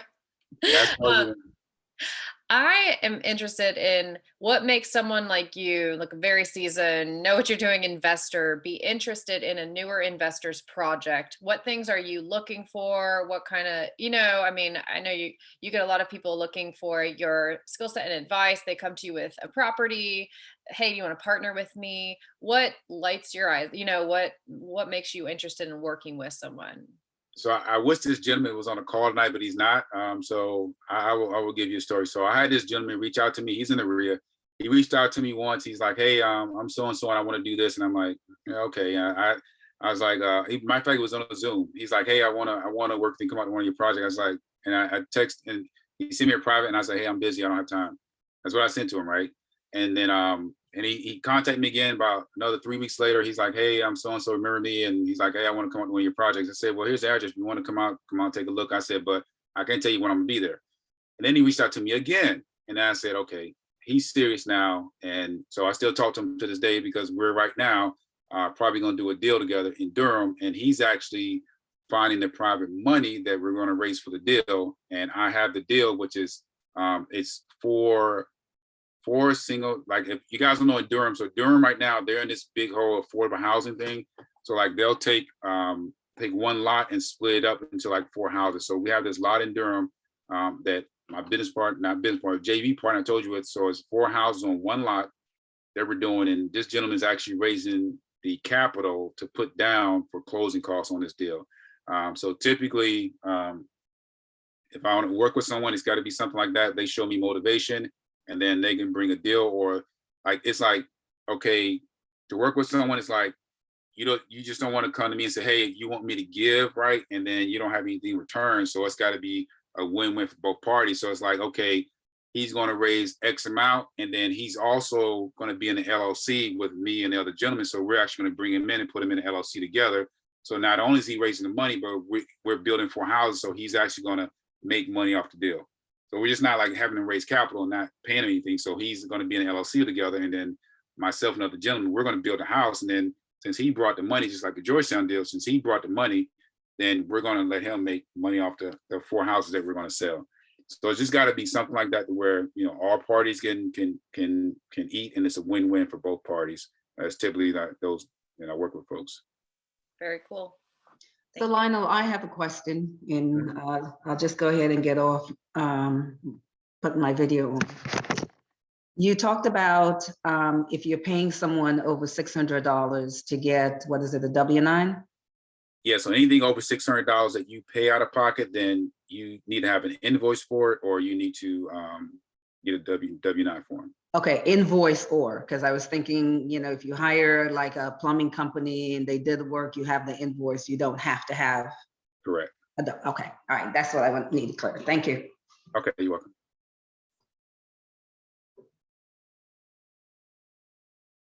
Let's go, folks. Hey, if you don't ask questions, I'm going to watch Thursday Night Football. I have a quick question, Lionel. I know a few months ago, you mentioned that you're not really taking on any projects as far as like general contracting stuff because you're so busy. Is that still accurate to this day? Or like if I had a property, would you be interested in like looking at it? Yeah, so just to answer your question, like I've had probably 6 or 7 people contact me, and I've had to turn away projects because I'm still just too busy. Like I have, like just today I was in Lewisburg, and then yesterday I was in Lewisburg and Sanford because I got 2 projects there I'm trying to clear up, and then I got I think 5 new construction projects that I'm about to pick up. So yeah, it's just like just being stretched. So like I'm actually trying to like to take a little bit of stuff off my plate. So like these days I'm trying to do like more new construction and then like more some long-term projects. But so if you came to me with a deal, like I have 2 people that are, well, actually 3 now, that are very credible and reputable that I work with. So like say if you had a project, right, you needed someone, like I have a gentleman that's more of a project manager, general contractor. So I would link you up with him and let him come out and take a look at your project. And if it's something that, if you guys say, okay, well, yeah, I want to work with him, then what I would do is I would say, okay, Brittany, I would work with you. However, he's going to be your project manager. And if you need me to pull a permit, then I will pull a permit, and then we will pull the permit, but Chris is actually going to be your project manager. So when I say project manager, like he's working through my company as a project manager, he's going to work on your property is what he'll do. But as far as like, I may go out maybe once or twice, but he would be the main point of contact for your deal. So he's basically acting as GC for you through me, is because he's a project manager. So just so everyone knows, like most general contractors, they all have project managers. So typically one project manager can manage like 4 projects. Anything more than that, then they're stretching themselves too thin. So most general contractors have project managers, and a project manager will manage like 3 or 4 properties. And then I have another project manager that manage 3 or 4 properties. So that's how that typically will work. Okay, thank you. I'll be emailing you soon. Okay.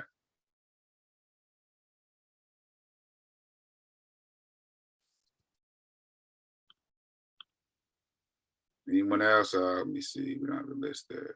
Oh, okay, you answered questions. Somebody put a question in the chat, and I thought what was interesting about if you are in one state and your partner is in another, how would you form the joint venture LLC so that you can partner / work on projects in multiple states? Yeah, so like you can set up a LLC in any state, but say like if that project is in North Carolina, I would probably just set up the LLC in North Carolina, right? Or I mean, like I'm incorporated in Nevada, and I wish in the beginning I would just incorporate it in North Carolina. But you and that individual, like I said, you can, or whomever asked the question, you can partner or do a JV, but typically you want to set it up wherever that state is where you're doing business. It's just a lot easier to set up in the state where you're doing business. If not, then you have to technically, right, apply that state as a foreign corporation, and then that state has to accept your corporation to that state, and then legally you can do business in that state. But it doesn't really matter where you're either one of you are located. Okay, thank you. Yep. So like that Georgetown deal, if it goes through, like if I was going to be a party in that, right now we're just putting together the team, but if I was actually going to be a part of that actual deal, then we would set something up in Maryland or DC as a LLC. But on that one, I just want to make money. That's it, and I'm out the picture. So.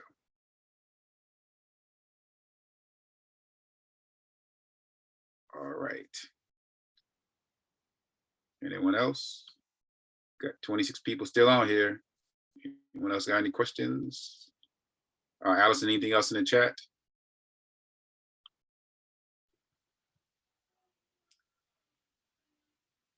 I think the only one we didn't get to was Ashlyn's. She asked about what does underwriting mean? Just being new in real estate, not understanding underwriting. She said Yeah, changing so- underwriting. Changing underwriting. Yeah, she said she heard it in a seminar. They mentioned changing your underwriting. What exactly is underwriting in terms of buying a property? So the underwriting process is, say if you're working with, let's say a hard money lender, right? So the underwriting process is, okay, they're gonna pull your credit as part of the underwriting process. They want, they typically won't ask for financial information, but just look at a typical mortgage, right? So if you're getting a mortgage from a bank, the underwriting process is, hey, we need W-2s, we need 1099s, we need bank statements, we need employment, we need all this stuff. And then they take all those documents and they send it to a person that they call the underwriter. Then the underwriter goes through all that stuff and then they verify. And where's my banker? Is he still on here? Daryl. So Daryl's still on here, but they verify all that information, and then that's through the underwriting process. Daryl, he's a mortgage banker, so he can probably get a big picture of it and get a little bit more deeper. We don't want to get too far into the weeds, but Daryl, can you also speak to that underwriting process since you were in that mortgage world? Yeah, basically, you've covered everything. VOEs, verification for a typical home buyer, not from the investment side. It's basically depending upon the program or the guidelines that a particular investor has to make sure you fit into their criteria. You know, they may want 3 months reserves. They may want, 6 months of seasoning on your deposit. Verification of employment, verification Hold on, Daryl. So I know what seasoning is, but just talk seasoning real quick because you're talking high level. So, yep. Oh, I'm sorry. Seasoning is they want to see where the money's come from, and they want it to be there for a period of time, 3 months, 6 months. It goes back to the Patriot Act as far as money laundering is what started a lot of these regulations of verification of funds and where they're coming from, or either if your auntie gifted you $10,000 towards your down payment, a gift letter from her and her bank statement showing the money being in her account and it transferred to your account.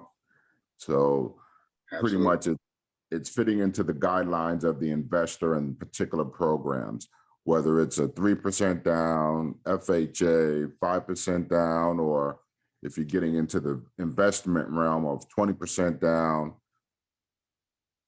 is typically as far as qualifying and underwriting a particular loan, not getting into the secondary market of FHA and Fannie and Freddie. Gotcha.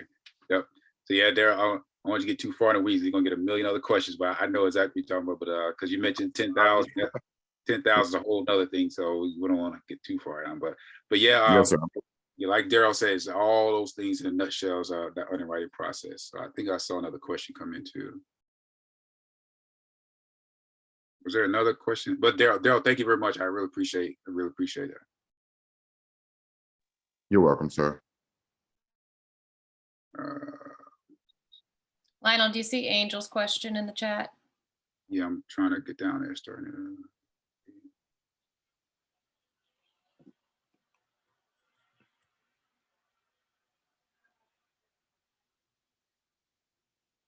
All right,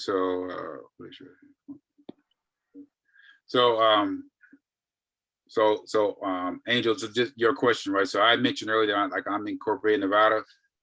So when I came to, well, I was already here, but I incorporated Nevada, and then I had to apply as a foreign entity to North Carolina. So like if you're going to do business in like these other states, you still would need to, like if you say if you incorporate here in North Carolina and you want to do business in Maryland, then you would need to apply to Maryland Secretary of State as a foreign entity to that state. So any of these other states that you plan to do business in, then you should actually apply to Secretary of State as a foreign corporation to that state. And what they'll do is they'll give you what they call certificate of good standing. And once you get that certificate of good standing, now you can register your business into that state. But if you plan on doing business in all these other states, and then be aware too, so we'll just use term flipping. So if you were flipping in North Carolina, well, let me take that back. If you were flipping in this area here, you would not have to have a business license. But if you're doing that in certain other places, that even if you're doing that, you would have to have a business license also. So just be aware, like there are other like cities in North Carolina where you would need to have a business license to do this business in that city. You don't require it here in the Raleigh area, but if you went to like Wilson, they would say you need a business license. So just be aware that even if you're doing these other states and you have your foreign corporation, that you still may have to have a business license just to even operate in that state. So there's a lot of things that, you know, administrative that you would have to do also to be able to operate in some of these other states. And you don't have to live in the state in order to have an LLC in that state, right? Correct. Nope, you sure don't. Like I've never lived in Vegas, but I just go and party. But I'm incorporated in Nevada. Yeah, you're welcome. All right, folks, any more questions? It's 8 o'clock. I don't want to keep you on here too much long. I know I'm supposed to shut down at 8, but if you got any other questions, probably take another 1 or 2 questions and then we'll go ahead and let you guys go. But I really appreciate all your attendance and asking questions tonight, because we've been on here like another 30 minutes past 7:30. So that's actually good. It means you guys are really engaged. Thank you, Lionel. Do we know the topic for next month? It should be on because it's a 6-part series, and I don't know offhand, but it should be on the website. But it lists. I think if you go there, it lists like, so whatever the next one is after this. I don't know offhand, but It'll be in order. But yeah, it's in order. Thank you so much. This is great. Yeah, absolutely. And like I said, if you guys have other questions or anything like that, just email me. I think I put in the chat earlier, lfinley357@gmail.com, and just send me your questions, and like I said, I'll answer them, go from there. And before I leave this little room, I'm going to go ahead and pull up everyone's email and send out the slides. Because once I start watching. Thank you. I was just about to remind you. No problem. All right, good night. All right, everyone have a good night, and thank you, Allison, for Have a good night. Thank you so much. You're welcome. Thanks, guys. Thank All right. you. Appreciate it, Allison. Thank you very much. Yeah, thanks, Lionel. All right, guys, have a good night. Thank you. Good night. Thank you. Bye-bye.